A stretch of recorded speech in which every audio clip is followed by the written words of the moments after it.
السلام عليكم ورحمة الله. معكم محمد موسى من قناة مستر تك. أهلا بكم. مولد الصور المتحدثة بالذكاء الاصطناعي. يعني إيه مولد الصورة المتحدثة؟ الصورة مثلا زي اللي حضرتك شايفها قدامك دلوقتي هنخليها تتكلم بالذكاء الاصطناعي. طيب تعالى كده نشوف الموقع بتاعنا الأول اللي هنشتغل عليه. ده الموقع اللي هنشتغل عليه وهنسيب لكم الرابط بتاعه أسفل الفيديو. عبارة عن مولد صور متحدثة بالذكاء الاصطناعي. يعني حضرتك هنا هترفع الصورة اللي أنت عايزها أيا كانت، وهتكتب هنا نص حديث وهو هينطقه. تعالوا كده نشوف برضو بالتجربة. هو طبعا هنا في مجموعة من الصور، لو حضرتك عايز تختار صور منها إنك ترفعها وتخليه يتكلم بالذكاء الاصطناعي. طبعا زي من هنا ترفع الصورة طبعا اللي أنت عايزها.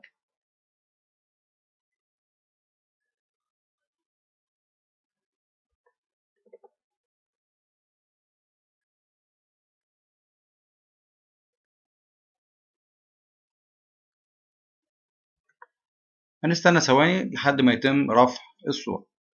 على ما يتم رفع الصورة تعالى نشوف هنا أنا ممكن أعمل إيه. هنا ممكن تكتب نص. طيب لو أنا كتبت هنا نص، لو أنت كتبت هنا نص من هنا كده تختار الأصوات دي كده، الأصوات اللي موجودة على الموقع. Welcome to LipSync Video, Welcome to LipSync Video. زي دي كده. Welcome to LipSync. تمام. هتختار الصوت اللي أنت عايزه وتكتب هنا الحوار اللي هيقوله أو الكلام اللي هيقوله. ممكن تعمل رفع للصوت لو أنت عندك صوت على الجهاز، وممكن تعمل تسجيل للصوت. أنا في عندي مثلا صوت كنت أنا مجهزه قبل كده. هضغط على رفع صوت، ومن هنا هضغط على تحميل الصوت. أنا مثلا كنت عامل صوت زي ده.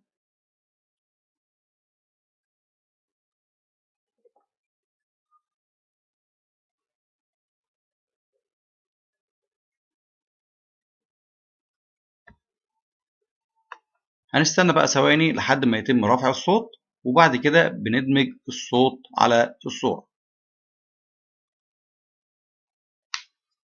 الصوت اللي أنا عايزه ده كده صوت كنت أنا مسجله أهو. تعالى كده نسمع الصوت. فلاشة الويندوز والبرامج. الفلاشة بتضم أكتر من الويندوز، ده غير كمان البرامج اللي تمام. ده كده الصوت اللي احنا رفعناه من على الجهاز بتاعنا. بنيجي هنا بقى نضغط على إنشاء. كده هو جاري الإنشاء، تقول له ماشي في منشآتي. أوكي. هيبتدي ينشئ الفيديو اللي أنت عايزه.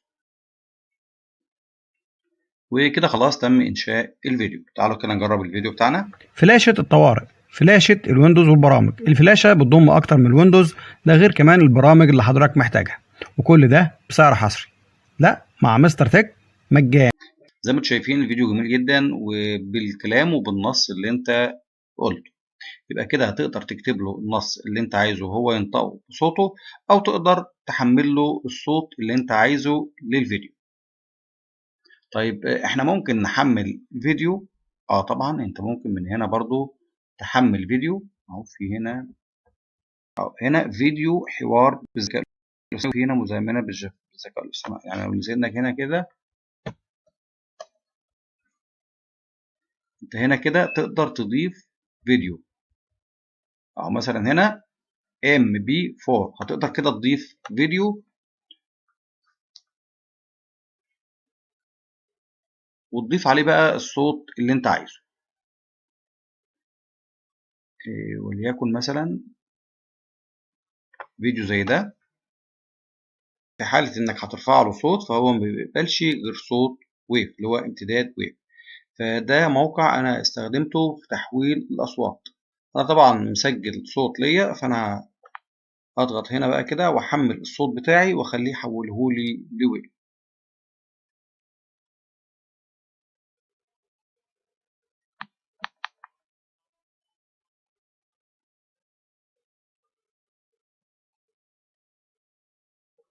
ده كده الصوت اهو اللي انا هرفعه له، واضغط هنا على تحويل.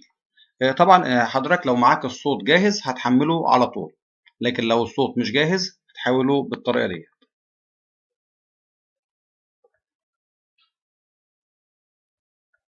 هو هنا بيقول لي اختر التنسيق. طبعا نختار اللي هي WAV.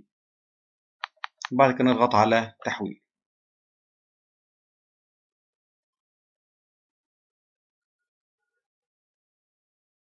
كده اتحول.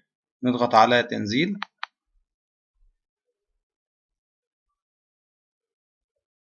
كده نزل خلاص عندي على الجهاز. نرجع بقى للصفحة بتاعتنا.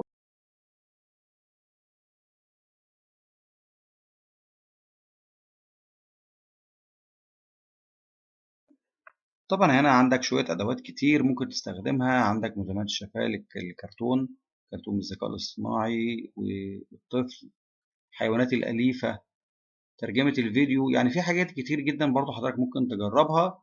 يعني بصراحة يعني الموقع جميل جدا جدا جدا ولا غنى عنه.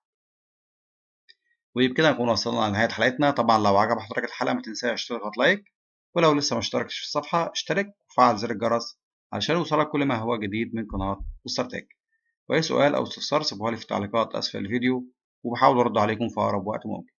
متنسوش الإعجاب بصفحتنا على فيسبوك وتيك توك، محمد موسى، مستر تكنولوجي ومستر تك. وشكرا على حسن متابعتكم.